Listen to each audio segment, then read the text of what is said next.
Film ini bersetting di tahun 1965, di mana orang-orang kulit hitam masih menjadi kaum yang lemah, dipandang sebelah mata, dan dianggap tak layak jika melakukan aktivitas layaknya yang biasa dilakukan orang kulit putih. Hari itu terlihat seorang pelatih basket bernama Don Haskin tengah merayakan kemenangan murid-muridnya. Di sana juga terlihat sang istri yang menemani di kursi penonton. Juga terlihat seorang pria yang diam-diam mengamati Haskin dari kejauhan. Haskin adalah seorang pelatih basket putri yang berhasil membawa siswinya memenangkan turnamen di berbagai kompetisi. Di rumah terlihat istrinya sedang memandikan bayi mereka, sementara Haskin sedang bermain dengan kedua anaknya di halaman rumah.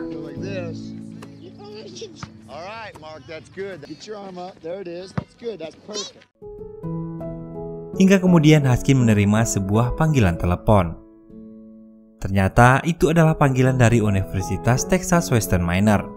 Mereka menawarkan Haskin untuk melatih di kampus kecil mereka di El Paso. Namun mereka tak bisa menawarkan gaji yang besar.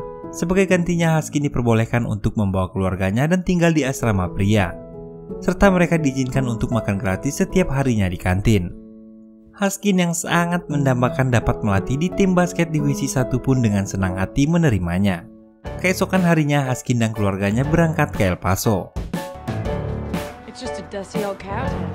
Sesampainya di kampus, ternyata asistennya yang bernama Moe sudah seminggu lebih dulu berada di sana.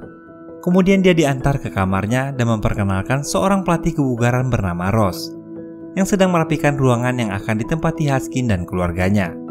Kemudian Moe membawanya ke lapangan basket dan menjelaskan bahwa dia telah memeriksa para pemain di tim basket universitas itu dan hasilnya mereka terlalu lemah. Saat berjalan mengitari lapangan, Haskin tampak tertawa melihat keadaan lantainya yang lapuk, dan hal ini diperparah ketika Moe mengatakan tak adanya anggaran untuk merekrut pemain, karena anggaran yang ada akan dipergunakan untuk biaya perbaikan lampu. Haskin menemui dewan sekolah dan meminta anggaran untuk merekrut beberapa orang pemain, namun dewan sekolah mengatakan bahwa di sini football adalah raja, sedangkan basket kurang diperhatikan. Maka dari itu dia tak bisa memberikan anggaran lebih untuk tim basket. Namun dewan berjanji akan mengusahakan beasiswa bagi para pemain yang akan direkrut Haskin. Kemudian Haskin mulai mendatangi kampus-kampus terdekat untuk mencari beberapa orang pemain yang akan diajak untuk bergabung. Namun sayang tak satu pun dari mereka yang tertarik bergabung bersama Haskin.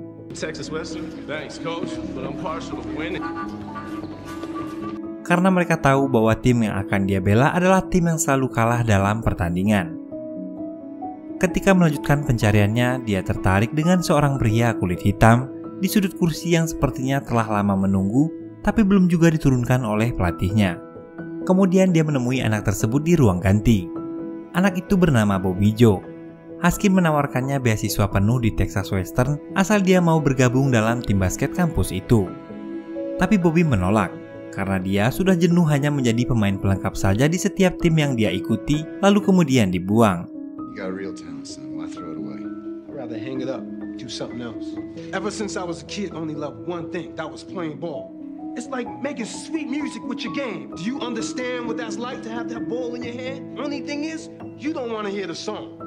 Lalu saat Bobby akan pergi, Haskin berhasil meyakinkannya bahwa dia akan menjadi pemain inti yang akan dimainkan di setiap permainan. Dan ini adalah sebuah kesempatan untuk meraih mimpinya. Dan akhirnya Bobby pun setuju. Di tempat lain, Moe dan Ross mendebat keputusan Haskin yang berencana untuk merekrut para pemain kulit hitam. Walaupun tak ada peraturan tertulis yang melarang mereka untuk dimainkan, tapi hal itu terkait masalah rasisme yang masih kental saat itu.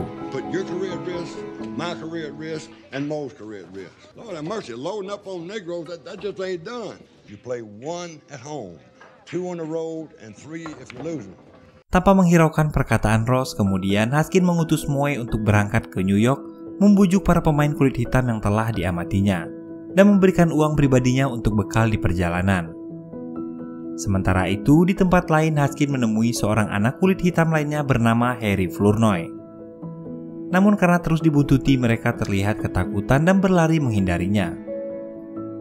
Flournoy dibuat terkejut ketika sampai di rumah, ternyata Haskin sedang menikmati hidangan yang telah dibuat oleh ibunya. Haskin berhasil membujuk ibu Flournoy untuk memaksa anaknya berkuliah di Texas Western dengan jaminan akan mendapatkan beasiswa penuh di kampusnya. Flournoy yang takut pada ibunya itu pun tak bisa berbuat apa-apa.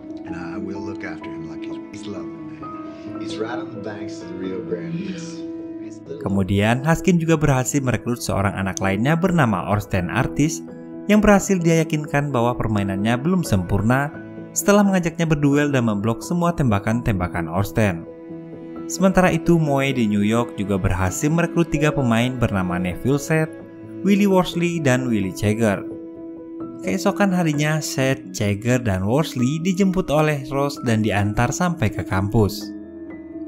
Di kampus, Haskin ditegur oleh dewan sekolah karena telah merekrut begitu banyak anak kulit hitam dan mengatakan para donatur tentu tak akan menyukainya.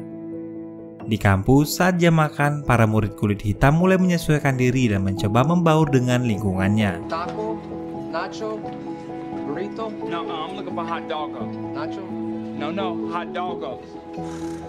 Saat makan, mereka mulai berkenalan satu sama lain.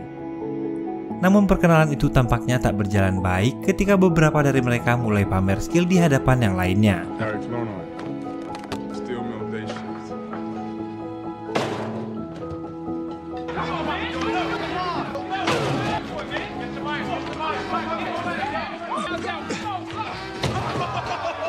Kemudian pelatih Ross yang mendapat panggilan mendatangi ruangan dan segera melerai keributan.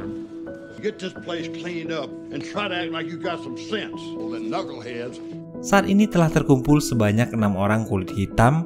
Mereka adalah Bobby, Orsten, Worsley, Neville, Jagger, dan Flournoy. Dan hanya tersisa 1 orang lagi. Anak itu bernama David Latin. Dia adalah seorang pemain basket terkenal dan beberapa kali beritanya dimuat di surat kabar.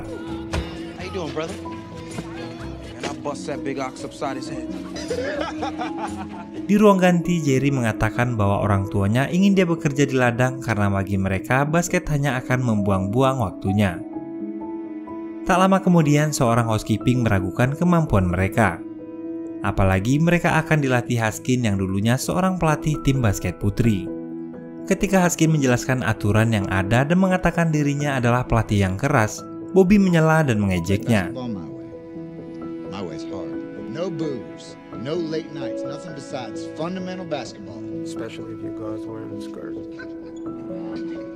Dan benar saja, mereka semua dilatih dengan keras, bahkan Bobby terlihat sangat kewalahan.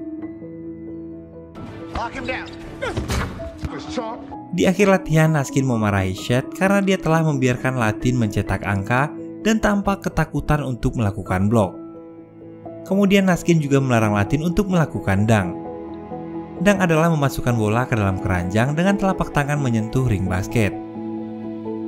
Selesai latihan, pada malam harinya Bobby mengajak teman-temannya terkecuali Latin yang tak mau ikut menghabiskan malam di sebuah bar. Di sana dia berkenalan dengan pelayan wanita bernama Tina yang ternyata juga teman sekelasnya. Keesokan paginya mereka semua yang kembali dari bar tampak lelah. Bahkan Willie bersendawa karena terlalu banyak minum bir.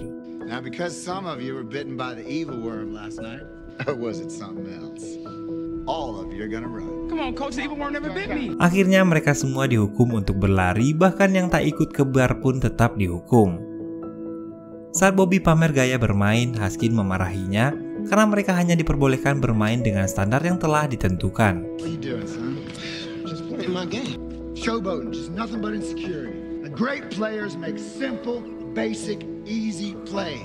Tampaknya Bobby kesal dengan teguran itu. Haskin yang mengetahuinya kemudian mengancamnya.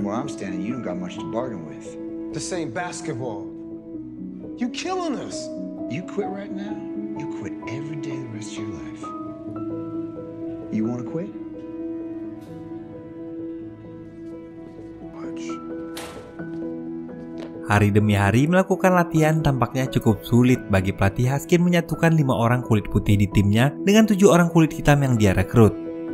Seperti terlihat ketika pelatih Haskin meminta Jagger bermain secara sederhana tanpa melakukan trik-trik tambahan. Dan meminta Togo untuk mencontohkannya.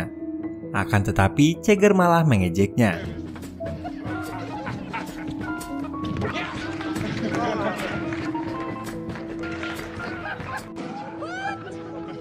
Namun pelatih Haskins tetap bersikeras bahwa mereka semua harus memainkan permainan dengan teknik dasar. Sementara itu di kelas, Flournoy memiliki masalah karena dia terancam tak lulus sebab tak menyimak pelajaran sehingga selalu mendapat nilai di bawah rata-rata. Dan pelatih Haskins memberinya waktu 2 minggu untuk memperbaikinya. Tanpa sepengetahuan Flournoy, pelatih Haskins ternyata punya cara jitu untuk masalah Flournoy. Dan itu membuat Flournoy terkejut ketika ibunya datang ke asrama. Who can tell me the field classification of pheneritic rocks? Yes, ma'am. Harry can. Cyanide and gabbro. Yes, ma'am. Can anybody tell me how they are formed? Harry. My son, Harry can. By slow cooling plutons? Singkat cerita, setelah lama berlatih, sepertinya Seth masih ketakutan untuk melakukan blok. Dan ini menjadi masalah serius bagi tim yang tak lama lagi akan bertanding. Dan tanpa mereka ketahui, latihan mereka hari itu pun dipantau langsung oleh donatur sekolah yang secara diam-diam memperhatikan serta khawatir atas tindakan pelatih Haskins yang merekrut sebanyak 7 pemain kulit hitam. Sementara itu, karena terpaksa, akhirnya dengan berat hati pelatih Haskins memutuskan untuk memulangkan Seth.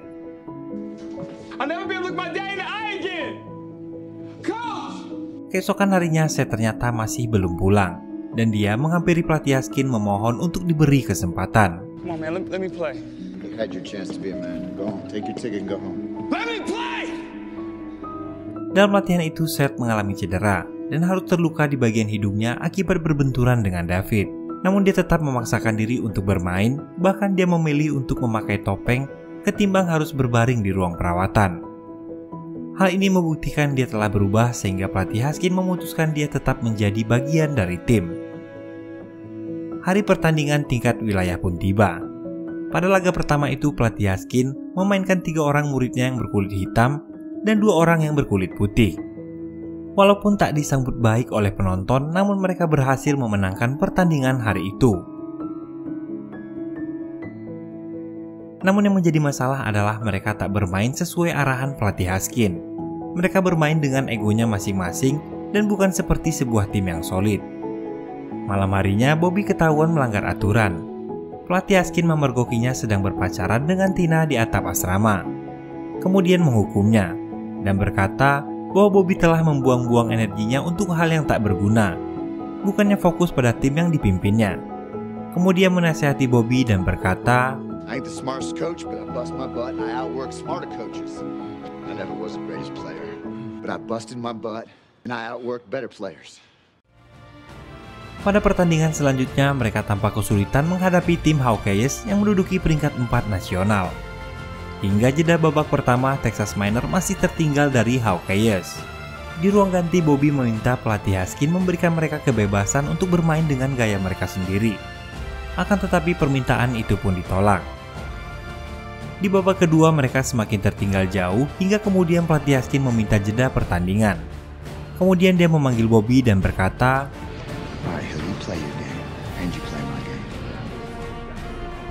akhirnya perlahan Texas Miners berhasil memperkecil ketertinggalan. Bahkan di akhir pertandingan mereka berhasil mengalahkan tim Hawkeyes dengan permainan cepatnya.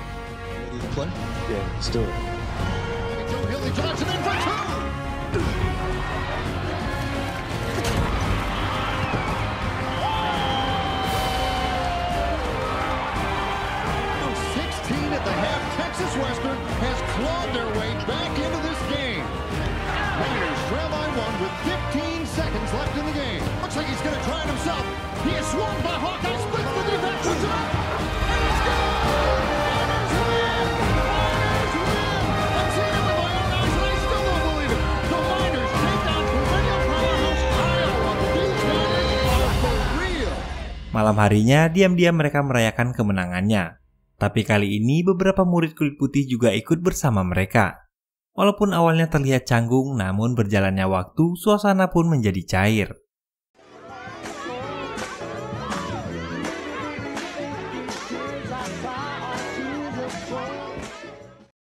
Sejak saat itu, pertandingan demi pertandingan tingkat wilayah yang mereka jalani selalu berakhir dengan kemenangan. Dan media cetak selalu memberitakan tentang kemenangan spektakuler mereka. Perlahan namun pasti Texas Miner mulai populer dan dikenal banyak orang. Bahkan kini mereka akan bertanding di tingkat nasional sebagai wakil wilayah. Di bawah asuhan pelatih Haskin, tim itu benar-benar menjadi sebuah tim yang solid yang sangat ditakuti oleh lawan-lawannya. Seiring dengan kepopuleran mereka, donatur sekolah tampak gelisah karena terlalu banyak pemain hitam di tim mereka. Dikhawatirkan ini akan menjadi masalah. Dan benar saja, sejalan dengan ketenaran tim ini mulai mendapat ancaman. Seperti Seth yang dipukuli gerombolan tak dikenal saat makan di sebuah restoran. Bahkan istri pelatih Haskin juga mendapat ancaman bahwa mereka akan dibunuh. Sepertinya semua ini adalah ulah orang-orang rasis yang tak senang dengan ketenaran mereka dan berusaha mengintimidasi. Suatu hari di tempat latihan, Jagger mengalami sesak nafas. Ternyata selama ini dia menderita pembesaran jantung yang dapat merenggut nyawanya kapan saja. Namun Jagger menyembunyikannya demi dapat terus bermain basket. Setelah mengetahui hal itu, pelatih Haskin mengatakan bahwa tim masih membutuhkan semangat Jagger. Tapi kini dia tak akan lagi dimainkan sebagai pemain dan hanya akan mendukung tim dari sisi lapangan. My whole life, I only love playing basketball. You're gonna need that big heart of yours, huh? Meskipun di bawah tekanan yang semakin berat, Haskin memutuskan untuk tetap bertanding di kompetisi tingkat nasional. Di bandara dia mencoba berkenalan dengan pelatih Rupp. Rupp adalah pelatih dari tim basket Universitas Kentucky yang merupakan juara bertahan tingkat nasional. Setelah melihat tim yang dibawa Haskin, kemudian Rupp pun berlalu pergi. Saat pertandingan Texas Western melawan East Texas, mereka sempat mendapat perlakuan rasis dari para penonton. Namun hal itu berhasil diredam dan pertandingan pun dimulai. Dari awal pertandingan, Texas Western berhasil mendominasi permainan dan Budoin bermain cemerlang hari itu. Walaupun nyaris kehilangan David yang tak dapat mengontrol emosinya hingga mendapat teguran sebanyak 4 kali dan pelatih Haskin memutuskan untuk mengistirahatkannya. Hingga akhir pertandingan, Texas Miner berhasil mempertahankan keunggulan dan kembali dengan kemenangan. Ketika sampai di penginapan, mereka terkejut melihat seisi kamar yang telah berantakan dan dipenuhi dengan coretan kebencian. Pelatih Haskin segera menyuruh Moe untuk membayar tagihan dan menyuruh para murid segera naik ke dalam bis. Dan mereka pun pergi dari sana. Kejadian hari itu seolah merubah segalanya. Membuat murid-murid kulit hitam merasa ketakutan dan mereka seperti sedang menghadapi seluruh dunia. Di pertandingan selanjutnya saat menghadapi Seattle, kekompakan sudah tak lagi terlihat. Flournoy enggan memberikan bola pada Jerry Armstrong walaupun dalam posisi bebas. Hal itu terus berlanjut hingga membuat pelatih Haskin panik sampai-sampai dia salah menduduki kursi pelatihnya.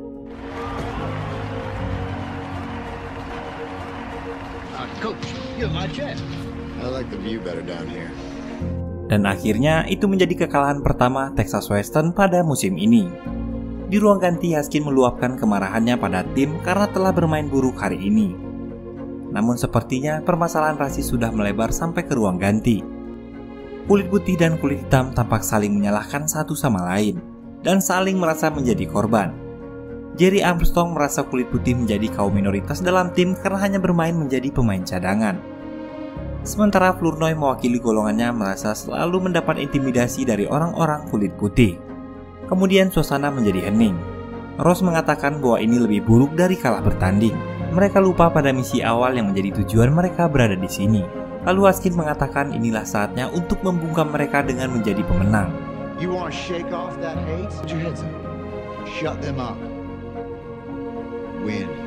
Walaupun kalah dalam pertandingan sebelumnya, tapi Texas Western tetap lolos dalam turnamen NCAA yang hanya menyisakan 4 tim terbaik untuk bertanding. Hari itu ketika akan menghadapi tim Kansas, Ibu Jagger datang jauh-jauh untuk menemui pelatih Haskin. Dia bercerita bahwa anaknya di rumah selalu membicarakan tentang pelatihnya. Sebenarnya kedatangan Ibu Jerry adalah untuk meminta pelatih Haskin memainkan anaknya dalam pertandingan, walaupun dengan segala risikonya.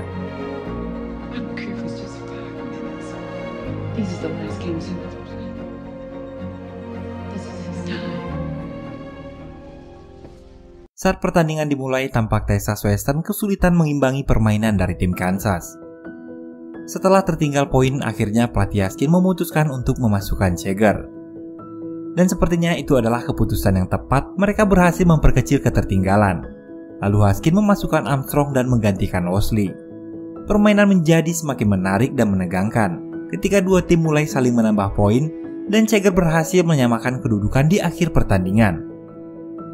Setelah memasuki babak tambahan, akhirnya Texas Western berhasil memenangkan pertandingan tersebut setelah juri menganulir poin terakhir yang ditembakkan salah satu pemain Kansas. Dan atas kemenangan itu, Texas Miner berhak menuju ke final dan akan berhadapan dengan tim dari Universitas Kentucky. Setelah pertandingan, donatur kampus Wade Richardson meminta maaf pada Haskins dan memintanya melupakan semua yang pernah dia katakan. Karena kini, berkat kebangkitan Texas Western, penjualan perabotannya tahun ini lebih laris dibandingkan total penjualannya selama 4 tahun belakangan. Saat konferensi pers, pelatih Rupp dari tim Kentucky tampak meremehkan Haskins ketika menjawab pertanyaannya yang menanyakan rencana pelatih Rupp untuk menghentikan David Lattin dan Bobby Joe. Ask Coach Rupp how he plans on stopping David Lattin and Bobby Joe Hill. Who? You have to admit, Coach. Di asrama, murid-murid saling bercerita satu sama lain. Di sana, Jerry Armstrong berkata bahwa ayahnya baru saja menelepon dan bangga padanya, serta akan menyaksikan pertandingan finalnya esok hari. Tak lama kemudian, telepon pun berdering. Ternyata pelatih Haskins meminta mereka semua berkumpul di tempat latihan. Di sana, Haskins mengatakan rencananya untuk menghadapi pertandingan final. Dia ingin membungkam semua orang yang selama ini selalu meremehkan para pemain kulit hitam. Haskins mengatakan bahwa dia akan memainkan 5 orang kulit hitam sekaligus, dan termasuk 2 orang cadangan juga berkulit hitam. Dia akan memainkan David, Cheger, Owsley, Bobby, Seth, Flournoy, dan Austin. Dengan kata lain, dia tak akan menurunkan satupun muridnya yang berkulit putih. Mendengar hal itu, Jerry Armstrong yang sedari tadi tertegun pun berdiri. Kemudian dia berkata, Y'all go out there and show them how bad 5 brothers can be on the court. Tomorrow night. Okay. Dalam pertandingan final hari itu, tim Kentucky menurunkan skuad terbaiknya, termasuk 2 orang pemain All-America atau bisa disebut pemain basket terbaik negara Amerika. Great season, coach. Must be thrilled to be here. First in NCAA championship history, an unprecedented move. Coach Haskins is starting 5 Negro players. Di tengah pertandingan, Flournoy terpaksa ditarik keluar setelah mengalami cedera yang cukup parah dan pelatih Haskins memilih Cheger untuk menggantikannya. Saat pertandingan dilanjutkan, David hampir saja dikeluarkan karena telah melakukan beberapa kali pelanggaran. Pelatih Haskins menariknya keluar dan Seth pun menggantikannya. Tim Kentucky masih unggul 3 poin dari Texas Western Miner. Namun Bobby berhasil berkali-kali mencuri bola dan menyamakan kedudukan.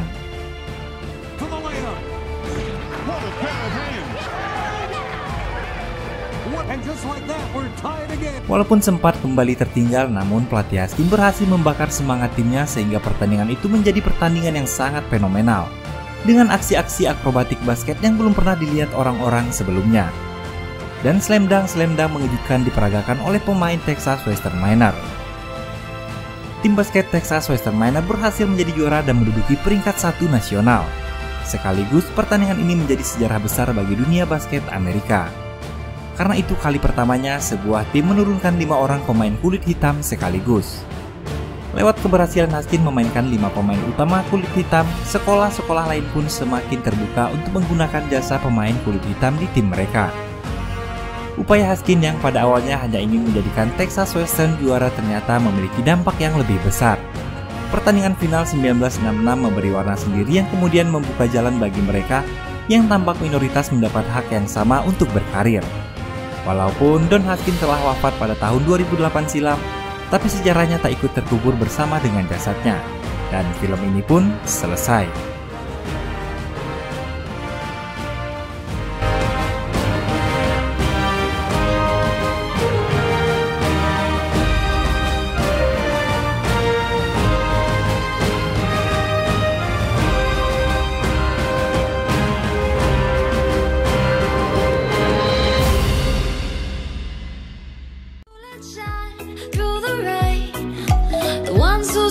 Something more, we won't forget your name.